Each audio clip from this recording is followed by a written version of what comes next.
you will be successful. Honorable guests, dignitaries and delegates, a pleasant morning to you all.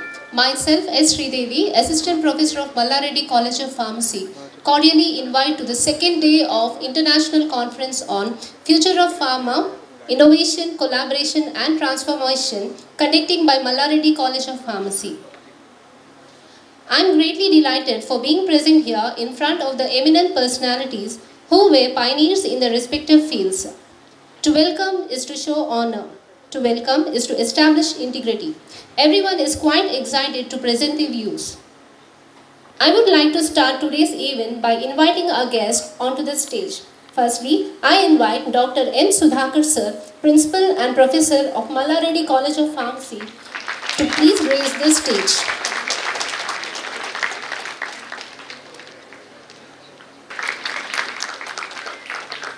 Chandraya Sir, Assistant Professor, NIPER-Hyderabad, NGCMA Fellow and GLP Inspector, Board Certified Toxicologist of DABT, to please come to the dais and occupy his chair.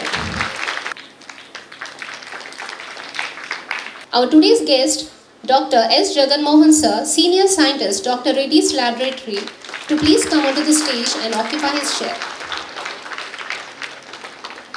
Kirtana, welcome sir with a flower bouquet.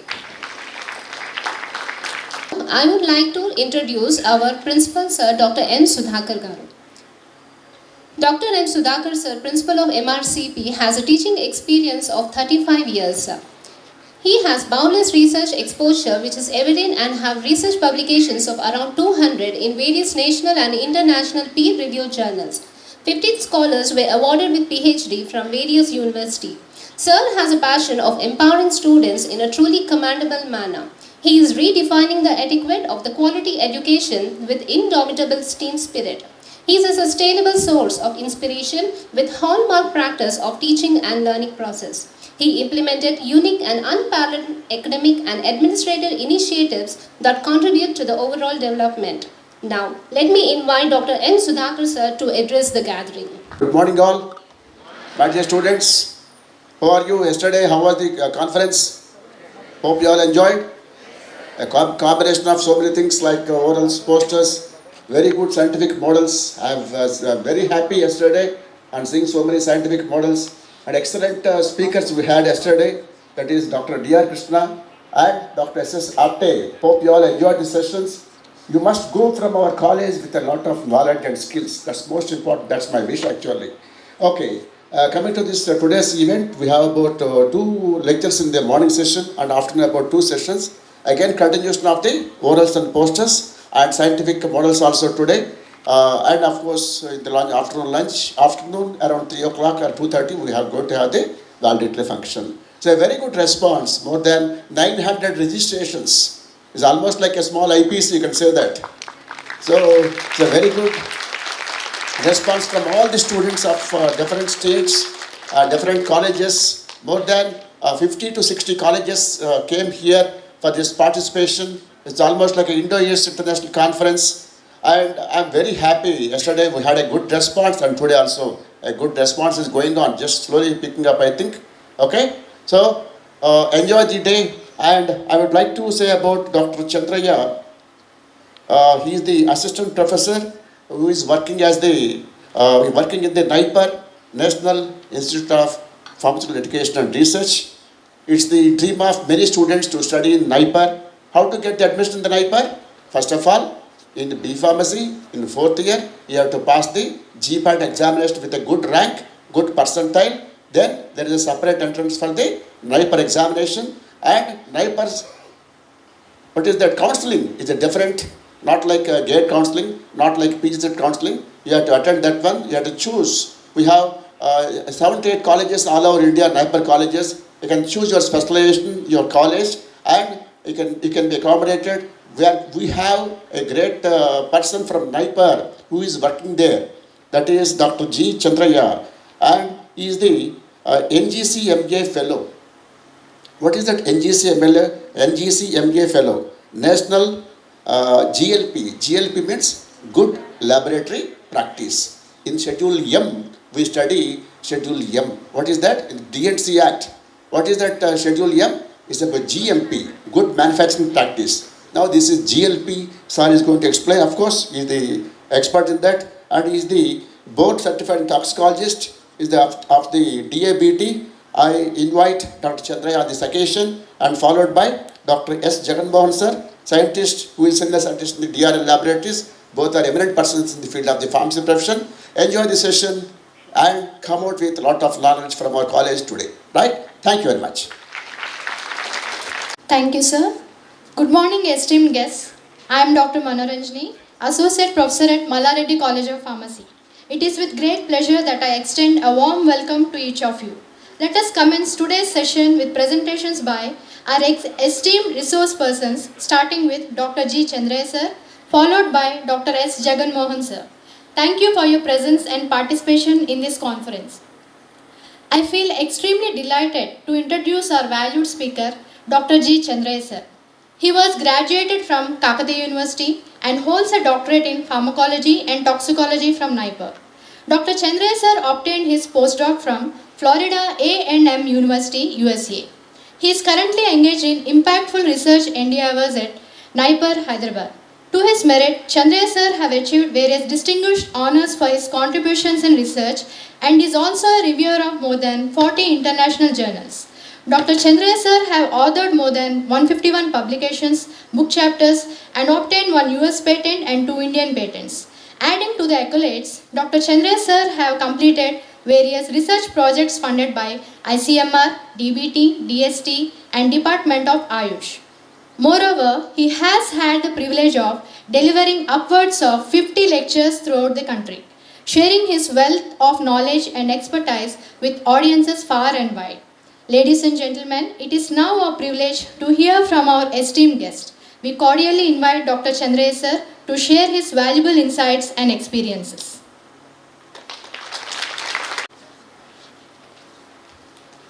Thank you, madam, for a wonderful introduction. Good morning to all the participants, mainly the young students who are going to be scientists like us tomorrow.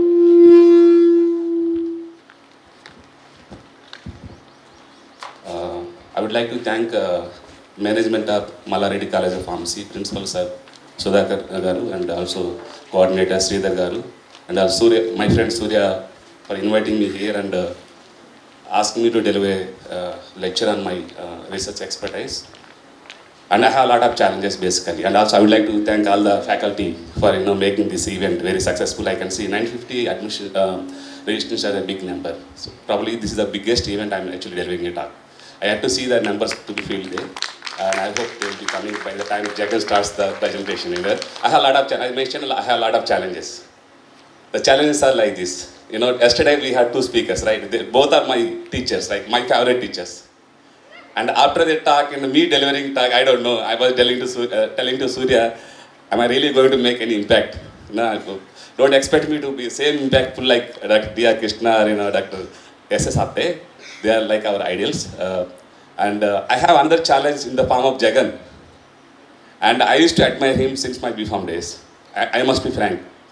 And he is the one who used to teach me all the concepts during my B.Pharm days.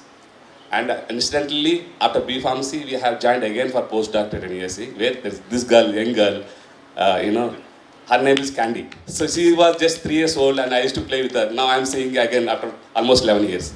So I have a lot of, challenges delivering a talk in front of her, right? Because he might have told so many things about me, but I don't know. Now she's going to judge me how I am, right? So yeah, now, Surya, we all know, more than a classmate is like my family friend and brother. So I have the huge privilege to speak in front of you and talk about my research, right? Not only about my research as well as the drug discovery and development, what are the challenges we are facing and what are the opportunities we have it, right? So this is my topic title, Pharmaceutical Innovations, Challenges and Opportunities. India has a lot of B.Pharm colleges, right? Can you tell the number? Number of students? More than 1,000 in fact, the colleges. If you take 50 students from each the batch, I think we have huge number of B.Pharm students. But why we are not able to produce the drugs? We just simply doing the generic formulations and doing a kind of a labor job. We are not really doing innovations basically. All the pharmacy companies big pharma companies also walking away from the drug discovery. And we are not well motivated. The young mind like them should be motivated why we should do the drug discovery. Our purpose is not just to do service to somebody else. Most of the pharma companies in the Hyderabad doing service to outsiders. That mindset needs to be changed. What I really feel is, right? That's where you can actually, the B-Pharmacy students, if they decide to pursue their career academically, I think they can do wonders, right? There are challenges as well as there are opportunities. Let's talk about the challenges as well as opportunities, right? Can you go to the next slide? Can you go to the previous slide? Previous slide. The DABT is one of the very tough exam to clear. I'm not trying to boost myself. I'm just telling, I wrote this exam just last year only. It's a very tough exam to clear, and I had to pay 1 lakh rupees. Why I did clear this exam is because, see, when you're pursuing a career, you need to be the best in that field, right? I was actually practicing toxicology. If I have an American diploma, that adds value to me, right? That's where I have written. So at the age of 45, when I wrote the exam and cleared the certificate, why not you people, young minds, should be actually getting inspired from such kind of things, right? And we have huge scope to go for, right? Just completing B-Pharmacy and joining some job is not your job. You need to think differently, right? Let's go to the next slide, please. Everybody's talking about the drug discovery development. Very common. We all know all the stages. I don't want to talk about more on that. But it takes 12 to 15 years. Do you want to really wait for 12 to 15 years? Do we have other tools to do it? Probably we have alternate tools to reduce the time. Can we also reduce the money? What is the amount it is required? $2 billion US. It can go to $6 billion also, based on what disease condition you are developing, right? If it's anti-cancer formulation, a drug cost may be less than 1 billion, because you can actually bypass many of the safety studies to be done in the patients as well as the animal models. You would say anti-diabetic or anti-hypertensive or any long-term treatment, you have to do more studies. That's where your cost is going to increase. The number of parameters needs to be increased. Number of centers needs to be increased. The cost is varying from $2 to $6 billion. You all know, right? $1 billion is equal to how much? 7,000 crores. It's a lot of money. Why Indian companies are not doing this? Because once the drug is failing at the phase 3 trial, all the $7,000 are gone. Also, your 10 years of time is already gone. That's what exactly happened with Dr. Reddy, where Dr. Jagna has been working. They have a molecule called balaglatazole, which got failed at the later stages. That's where they had a huge setback, and they again have to revamp all the drug discovery project, and they again went back to safer game in the form of generics. In fact, now they have started a small division called Origin Discovery Technologies. Now it's Origin Oncology. What they are doing, they have 16 molecules in different phases of trials. 16 molecules is a big number, and they're all actually in the different phases of clinical trial. That is what is called innovation. They didn't walk away. Slowly, they actually started a small organization in the form of Origin Discovery, and they are doing a discovery one side, as well as to actually meet the financial requirement. They have started the formulation and the generic version of the business, right? So it's a very risky business. Drugs can come from all the 3 sources. It can be natural, it can be synthetic, it can be also biologics. Can you give the example of the biologics? Biological drugs. Insulin is the biological drug. Like that, you can also take a natural product is also a biological drug, right? Because it's coming from the biological source. In fact, of course, since the plants we talk about natural products, we like example captopril, which was also biologics. We have taken from the snake venom. That was the first antihypertensive drug before serpentine.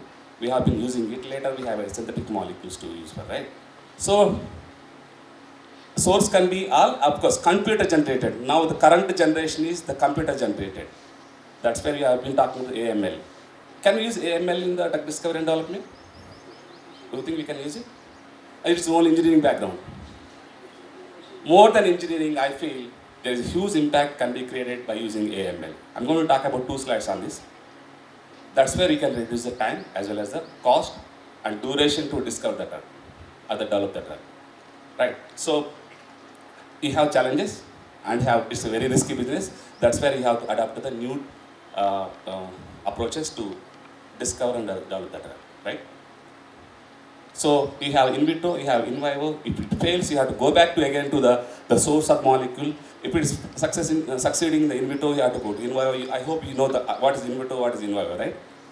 Cell line and all the enzyme based is in vitro. In vivo is animals, basically, right? After the in vivo, it's in animal models, you'll be going to the clinical. That's where actual drug development starts. Can you go to the next slide? We are also doing the repurposing it. What is repurposing? We have been repurposing the drug during your COVID time. Hydroxychloroquine. That was kind of repurposing, right? We are trying to use for the COVID, but actually it was an anti-malaria drug. And we have been assuming that, why we are assuming is we didn't have a lot of data to support it, but still we actually went ahead and used this drug for your COVID treatment. So we have different stages of it, right? Target validation, lead optimization, preclinical testing, clinical trials, and NDA approval, right? You all know about this? All the steps you know it? We have to go through this details again. But if you see, 10,000 to 20,000 molecules needs to be started with. Lot of number, right? To get one drug, you have to start with 10,000 to 20,000 drugs. NCs, new chemical entities. Then only one drug may be approved. Do we have that much time to screen it? So that means you have to filter remaining all 19,999 molecules out of your developmental process. Only one drug may be getting approved. Is it not risky one? What is the percentage of success? That's where it's going to be very tough. That's where target validation followed by lead optimization. Even at the lead optimization, you have 250 molecules to go for. Followed by you have 2 to 5 molecules, then you'll be doing the animal studies. Animal studies for what? Animal studies for efficacy as well as animal studies for the toxicity. Where do you spend more time? Efficacy or toxicity studies? Toxic studies, because number of the toxic studies you are going to do are huge compared to the efficacy. If it's an anti-diabetic drug, you just have to use only 100 animals for the anti-diabetic activity. Whereas to prove the toxicity, you may have to use 20,000 animals. That is the difference between the efficacy and toxicity. Efficacy is less important when you are actually trying to develop as a drug compared to the safety. That means you have to put more focus on the safety. And after the drug is actually proven to be safer in the animal models, what do? You go for IND application. What is IND? Investigation new drug. And for that, what is required? You need to have a very strong GLP data. Why I am saying GLP is good laboratory practices. What are the data you are generating as GLP condition? Then only that data has actual value. That's where sir is talking about NGCMA. What is NGCMA? National GLP Compliance Monitoring Authority. So what are the studies you do is actually GLP condition. That means data is highly quality. It's not like we have done here and there is no accountability. If this is not happening, what is going to happen?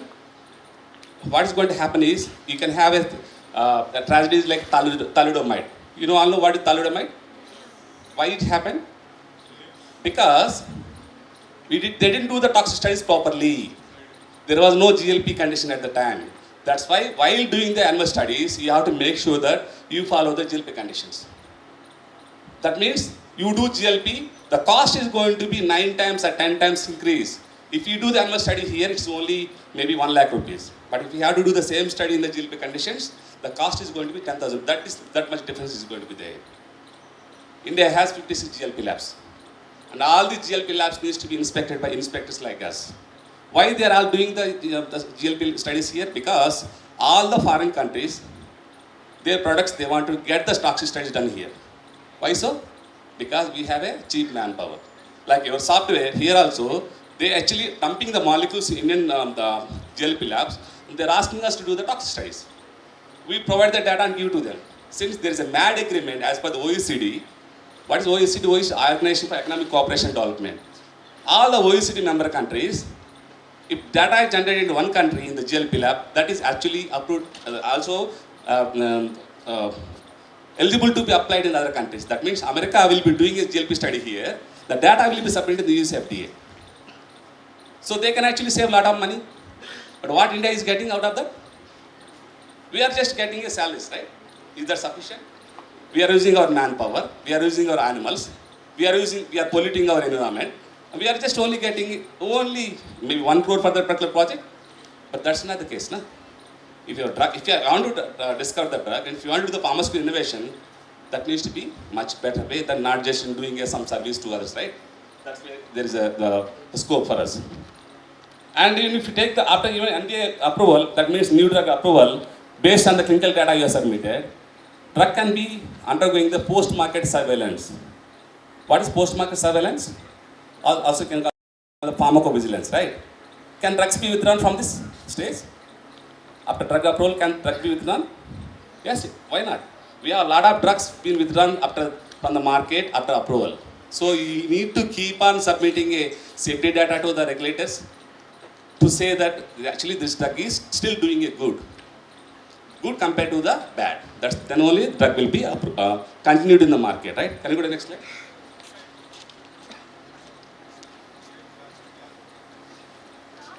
So how do you select the target?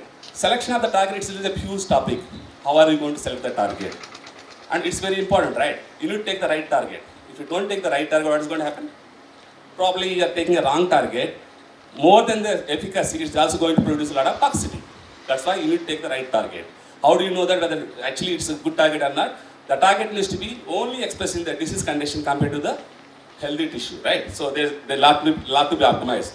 First of all, whatever the drug discovery you're doing is starting with a good target. You need to make sure that only right target is being selected. Otherwise, you are going to end up with a lot of safety concerns.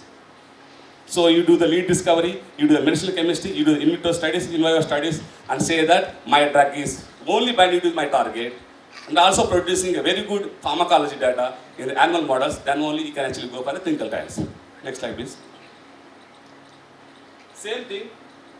If you see, no go kill the compound. That means early killing is the best way of actually doing the drug discovery. You don't want to continue the molecule down the line and by just doing a very ordinary studies. That's why you need to do the toxic study very efficiently and make sure that what are the toxicity data you are getting is a quality data. There, if you are getting any safety concerns, just kill the molecule there itself. Don't let the drug go to clinical trial. Because 20% is only the cost you are spending for the animal studies. 80% of the cost is going to be on the clinical trials. If you are failing to identify the toxicity concern in the animal models itself, you are letting the molecule to go to the clinical trials. What is going to happen? Sooner or later, you are going to see the toxicity later, and where is going to be huge financial burden to the company. Where you are going to see the toxicity, you cannot conceal the toxicity for a long time, right? Even after approval, also drug can be taken out. You have to make sure that drug is doing well. That's where early killing is the best strategy. And there has been, recognition given to the people who actually identify the killing the molecule. Means whoever kills the molecule early will be rewarded, basically. There will be a team like toxicology people will try to pull the drug out of the process so that they actually watchdog that it is actually the safer still that stage, right? Next slide, please. Why cost is increasing? Earlier, when we were studying B pharmacy, it used to be only $1 billion. Now we are talking about $2 billion. We are also talking about $6 billion also based on the condition. So why cost is increasing? Because during the thalidomide 1960s, number of toxic studies to be done are very limited. You all know ICH? What is ICH? ICH, right? We have only few ICH guidelines earlier. There was no safety pharmacology, there was no reproductive toxicology and all. You just have to do only few toxicology studies say that, oh yes, drug is safer. At that time. That's why you have situations like thalidomide, because they have not properly done the reproductive toxic studies, the developmental toxic studies. That too, they are not in the GLP conditions. So now, compared to that days, now we have more number of the toxic studies to be done. We have more guidelines to follow it. If the guideline is there, you need to follow that guideline. Otherwise, your data is not going to be approved. That's why you have to do the study only. If you don't do the study, regulators won't allow your drug to be going to clinical trials. That means the cost is increasing for the preclinical as well as clinical.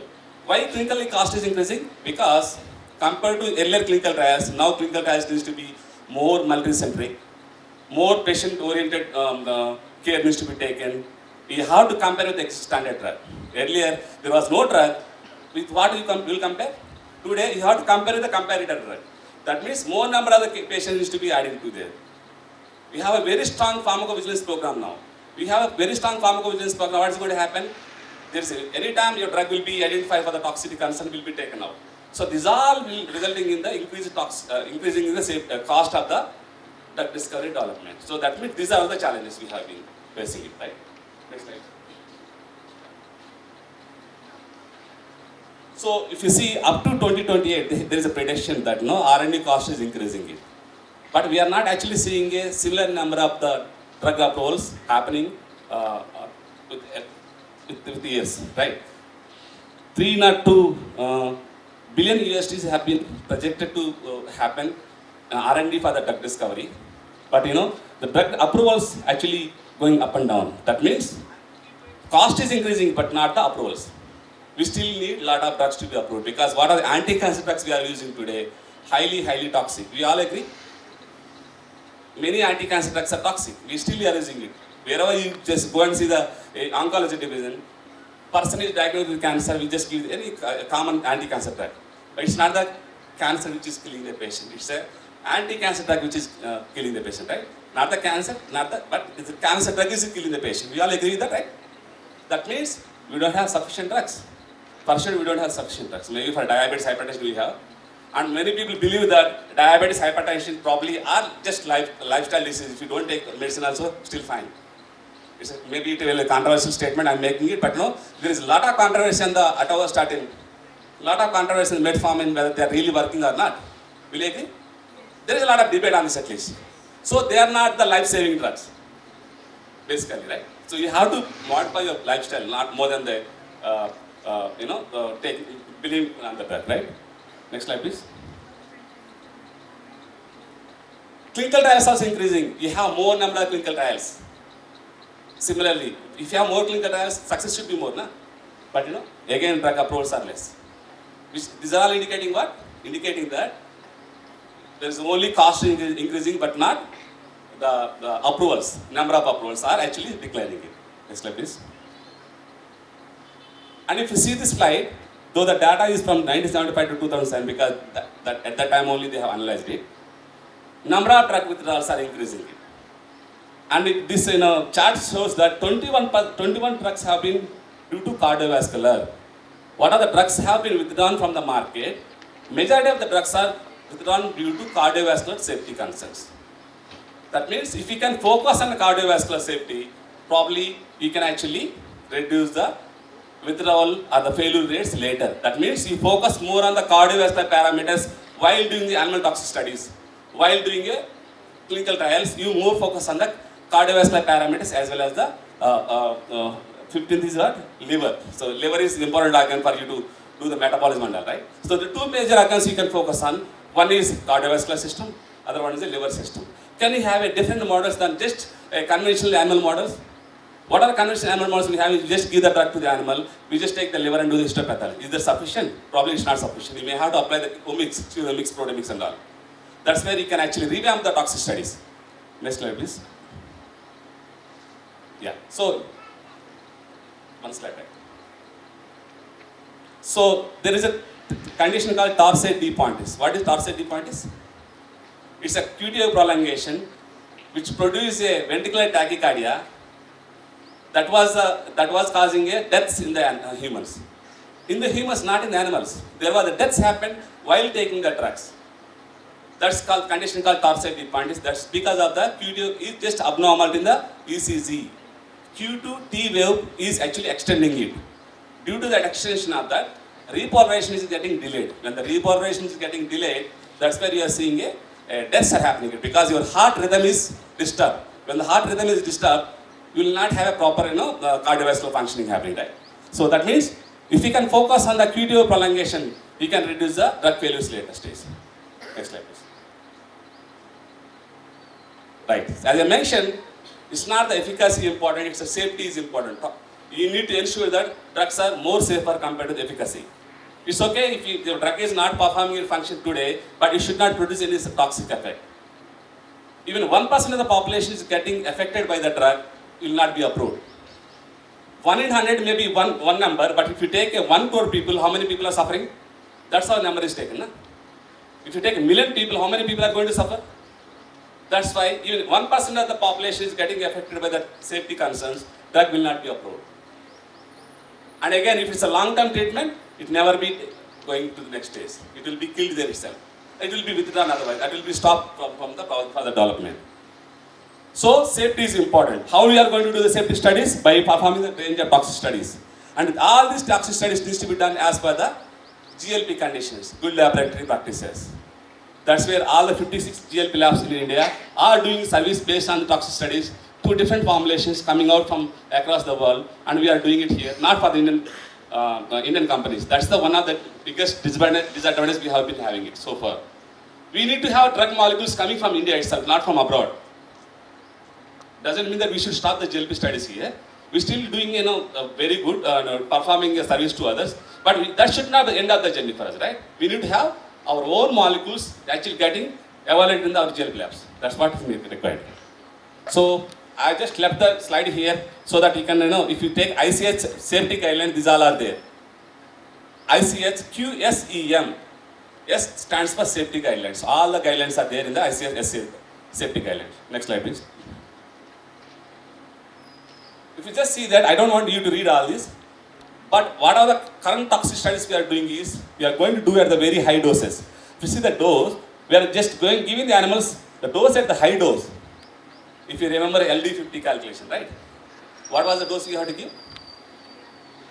2000 mg per kg.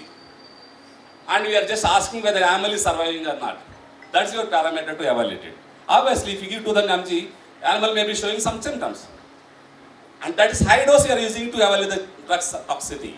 But that may be not the case, na? A low dose also may be producing something. Are we really doing it? We are not doing it. That's why current toxicity guidelines are not very useful. These guidelines have come, or these methods have started 1930s. We are still continuing the same methods. I think there is a chance for us to revamp the toxicity studies with the way you do it, right? What is the way to go? Next slide, please. Actually, you can dose, if you say low dose to high dose, if you can have range of toxic studies across all the different events, by using in vitro models are better than just using high dose condition. What I'm saying is, just don't depending on high dose in animal toxic studies, use the in vitro conditions where you can adapt from the low dose to high dose, what kind of events are happening in the cells. That should be your strategy, right? Next slide, please. Okay. While evaluating the toxic studies, you can just only use the in vivo condition. You can only use the tied in vivo means one after other study, or you can only use the in vitro condition. But the best option should be, next slide please, this one. You need to have a controlled in vitro in vivo studies. Some studies are required to do in vitro followed by in vivo, or vice versa. You do in vivo followed by in vitro. Why is that is required? If you just only do the in vitro, what is happening to the animal we don't know. In vitro is entirely different system. It's a static system. It's not a dynamic system. Our body is a dynamic system, right? Blood circulation is there. A lot of events are happening in the body. Can you mimic everything in the in vitro? No. That's why you need to have in vitro as well as in vivo in order to rightly evaluate the drug's safety. Why not efficacy? Because efficacy, anyways, you are doing it by using different models. But if you talk about safety, you need to use the right in vitro, right in vivo models. What is other advantage of in vitro models? Can you give the drug directly to the humans without animal toxicity data? No. But you can take the animal cells, right? Human cells, right? When the surgery is done, you will be taking the cells from the patient. You can use those cells for your in vitro studies. You are trying to study human condition in vitro without exposing the drug to humans. That's where there is opportunity for you to do the toxic studies in the human conditions by using in vitro. That's why you can use a tied in vitro in vivo, combined toxic study will be the best strategy rather just doing animal study, right? Are you agreeing with this? Wait, next slide please. These are advantages basically, right? Can you go back? These are the advantages. You can actually, if required, I can stay with the slides, right? Next slide please.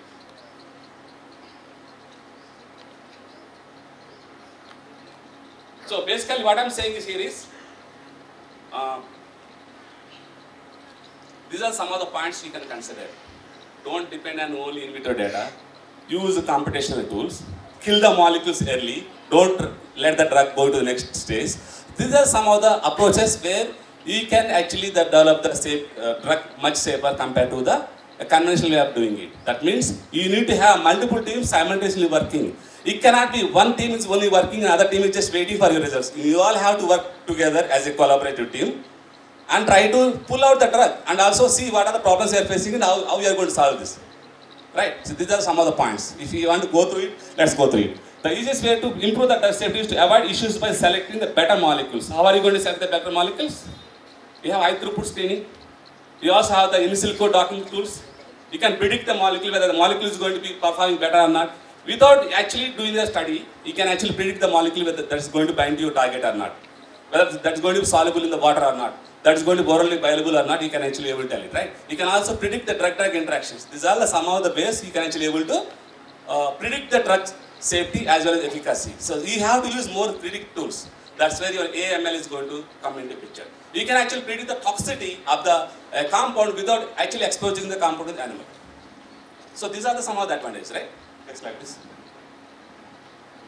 So one as I mentioned, QTO prolongation, dorsal point is.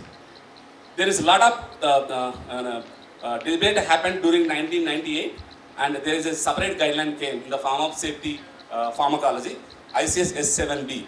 Somebody want to read about the ICS S7B is exclusive guideline for the QTO prolongation. Due to that, we are seeing a dorsal point. Why we are telling this? Because 21% of the compounds have withdrawn from the market due to cardiotoxicity, mainly because of the QTO prolongation. So what is happening here? How much time you have? You have? What is that QTO prolongation? What is happening? There is a potassium channel called Hedge potassium channel. Human either ego gene, Hedge gene, otherwise you can HCRG Hedge gene. This is a gene which is expressing a IKR potassium channels. These potassium channels are required for your cardiac myocytes to repolarize. Repolarization. You all know, right? Before you might have studied cardiac action potential. Your myocyte will be depolarized followed by repolarization. It has to happen, right? Cycle needs to happen. If the cycle is getting disturbed, what is going to happen? Your heart will be not functioning properly. That's where you are seeing a arrhythmia. When arrhythmia is happening, you can have the deaths happening, right? Exactly happening there. That's why they have identified that Hedge channels are important. You can use a technical patch clamp. The figure is talking about the patch clamp. Patch clamping is a very sophisticated technique. I want you to read about this because this can be a very potential tool for many people to work in a drug discovery. How it is? Because you know many drugs are acting through the ion channel inhibition, correct or not? Calcium channel inhibitors, potassium channel, and so on, right? How do you study whether ion channel is inhibiting or not? What tool you use it? This is the technique used. Patch clamp is the technique used. At the cellular level, you patch the cell with the electrode, in presence of the inhibitor, in absence of the inhibitor, how the current is passing it. That means the electrode is patching the cell and we are measuring the currents. If the current is altered in presence of the inhibitor, that means, this compound is inhibiting the ion channel. It can be for good or it can be for bad. Here we are talking about the QTO prolongation, which is a bad thing to happen. We don't want a drugs to actually inhibit the ion channel. If this is inhibiting it, probably I don't want to develop this drug because I can have a problem later. So I will avoid using such kind of compounds from further development. That is killing of the compound here itself. I am not letting the compound to go to next level. Same tool can be used for your pharmacology, right? If you want to develop a new ion channel inhibitor, suppose tomorrow if you come with X ion channel saying that it is having a role in the cancer, I can also mention an ion channel, KB 1.3. It's my IP again, right? KB 1.3. Why? I also don't know what is 1.3, all the different names of the ion channels, right? But there is a logic to give the numbers and all, right? KB 1.3 ion channels are found to be having a role in autoimmune diseases. If you can inhibit the ion channel, probably you can control all the autoimmune diseases because the T lymphocytes which are playing a role in autoimmune disease can be silenced. We are also using cyclosporin, we are also using tacrolimus. What are these? Immunosuppressants. When you take the organ transplantation, you have been using this. But these drugs have a lot of safety concerns, right? They are nephrotoxic. We are taking a kidney from the another donor and we are taking a immunosuppressing drug like cyclosporin. Again, it is also attacking the same kidney, which you are taking from somebody else. So there is a need for you to develop a newer immunosuppressants. Maybe KB 1.3 ion channel inhibitors can be one of the approach. We have been working on this, right? But for me to screen these molecules, I need to have the tools. But I need to have the patch clamp. Either I should have in my lab, I have to collaborate with somebody else to do this. Correct? Yeah. Next slide, please. These are the list of the drugs. 1998, more drugs have been withdrawn. Followed by once have withdrawn from the market, there is a guideline came, ICS S7B guideline came. all the molecules, which are the molecules now needs to be done for the clinical trial, needs to be available for the QD prolongation through the H ion channel. So all these are the drugs withdrawn from the market. Next slide, please. So we have been talking about the in vitro, in vivo, right? You might have studied about it. Animal trials needs to be banned. Can we evaluate the cosmetic safety on the animal models? Are you allowed to do the animal safety studies on the animal models? Cosmetic safety studies on animal models? Probably not, because cosmetics are not the life-saving drugs. And the ethics committees are telling that don't use animals for the safety evaluation of your cosmetics. Then what are you going to do? You can use organ on chip, of course. There is a model, I didn't cover here, but there is a model called EpiSkin model. You can Google it. EpiSkin. EpiSkin. This is a model, artificially grown skin. Is the skin needs to be used for your cosmetic safety evaluation, because dermal is the one you apply, na? You have to use that model, but they are very expensive. Doesn't matter if it's expensive also, still you have to use it. Reason is, and the ethics committee say that I am not letting you use the animal, you have to use the model, which is the model to be used it, right? That situation is different. I'm not talking about the cosmetic, I'm talking about the organ on a chip. What do you mean by organ on a chip? You know, chip, na? You can put the cells on the chip itself, and you can actually grow the cells and treat the cells through the channels and see what's happening. Very miniaturized organs. So small organoids can be grown on the chip. Not just one organ, multiple organs can be put on the slide. They are actually all connected to the microfabricated microfluidics. So that fluid will be passing from one organ to other organ. Basically, you are trying to produce a human organs on a chip by taking the cells collected from the patients who are actually given the tissue for the during surgery. You can do that, right? So organ chip can be one of the alternative, and US FDA clearly mentioned that they have taken a decision that no, we need to reduce the animal usage for all the new drugs. Probably it is very impossible to completely remove it. At least you can avoid maximum animal usage. Where there is a need, then only you can go for animal studies. Instead of 20,000 animals, if you can only use 10,000 animals, only 1,000 animals, huge reduction, right? Ideally, you have to use 20,000 animals to understand the safety of the drug and the efficacy of the drug. Now, by using organoid chips, maybe you can only use 1,000 animals are required for you to do this. Do you still have to do animal studies? Do you think you can able to understand the safety of the drug without animal studies? How do you calculate the human dose? How do you calculate the human dose? How do you calculate the human dose? Paracetamol 500 mg you are talking about, right? How the paracetamol 500 mg you have decided? You might have done the animal study. You might have understood the safety of the dose, right? So similarly, for every new drug, you have to calculate the human equivalent dose, right? And the human equivalent dose is calculated based on the animal trial. If you don't do the animal toxic study, you're never able to calculate the human dose. If you don't know the human dose, how are you going to do the safety studies and the efficacy studies? That's why you need to have a animal studies definitely being done. We cannot completely avoid it, but you can reduce it by using organ chips, right? Next slide also talks about the same. Methodology of the organ chip, how you do it. You will be taking the cells, you will be designing the fabrication of the chip followed by microfluidics. Why you need a microfluidics? Because as I mentioned, your body is dynamic. If you are putting different organs on the chip, this all needs to be connected one to other. That's why you're using microfluidics. There are challenges here as well, right? Such as smaller things, how are you going to evaluate the efficacy? How are you going to understand whether drug is producing damage or not? How are you going to do the quantification of the drug? These are the challenges, right? But you have to come up with the new tools. When there is opportunity, there is also going to be challenge here. Like nanotechnology, right? We have been talking about nanotechnology hugely, but there is also a term called nanotoxicology. The good which is also causing a toxicology in the form of nanotoxicology. So every technology will have its advantages. Cell phone, we have a lot of advantages, but we also have disadvantages, right? In fact, cell phone is also being evaluated for the toxicity. Right? Radiation produced from the cell phone can also be toxic, like there are studies.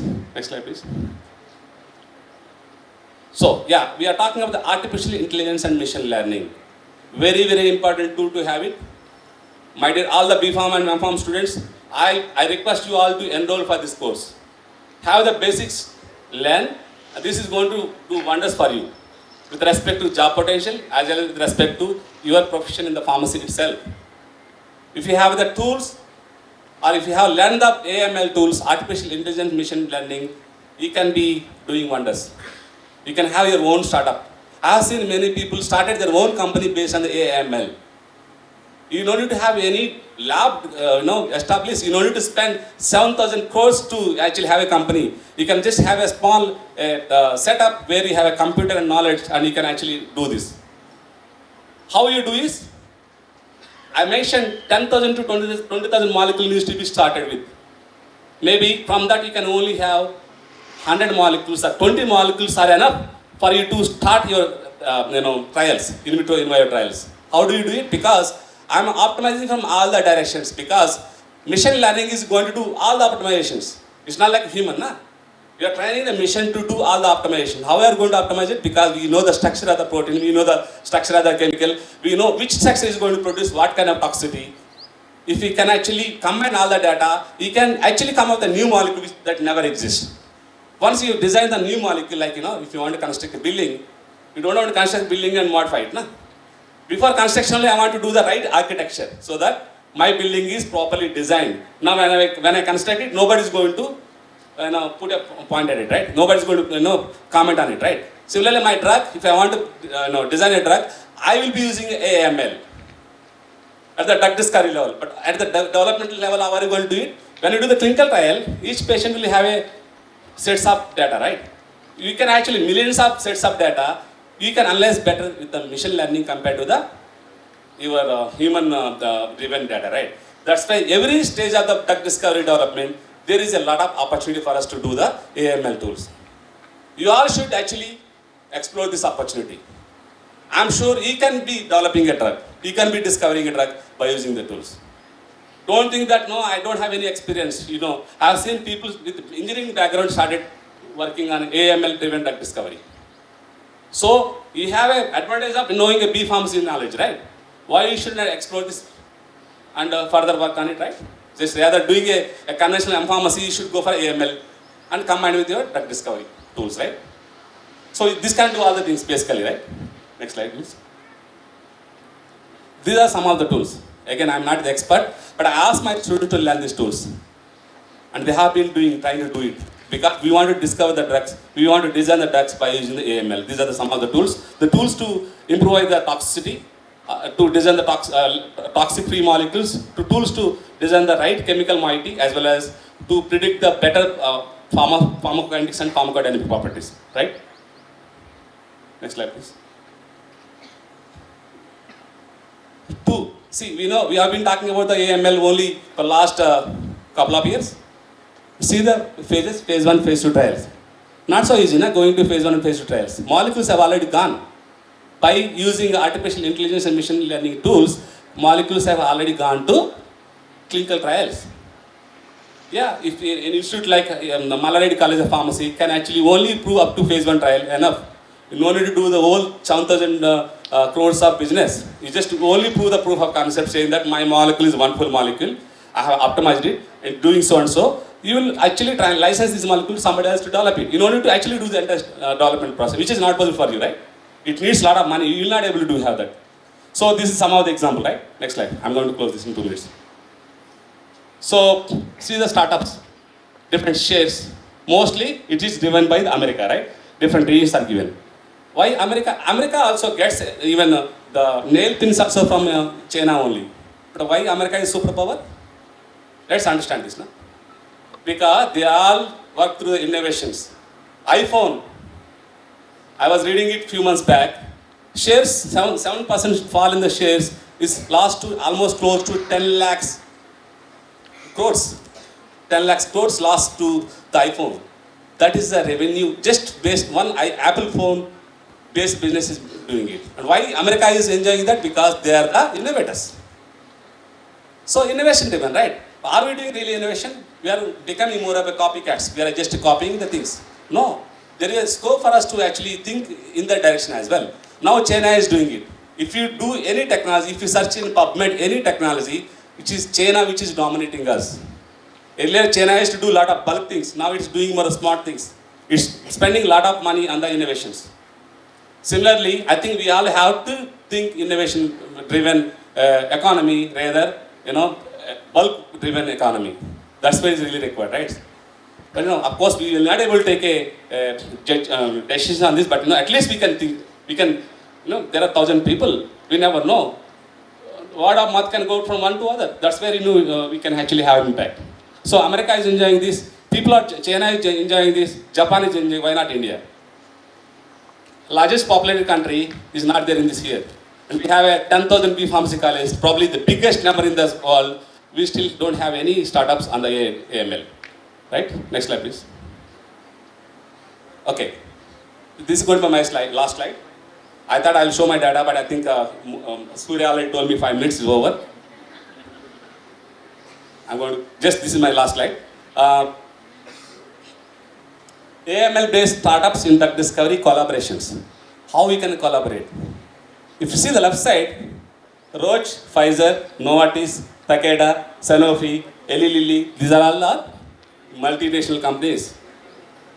99% of the market is driven by them.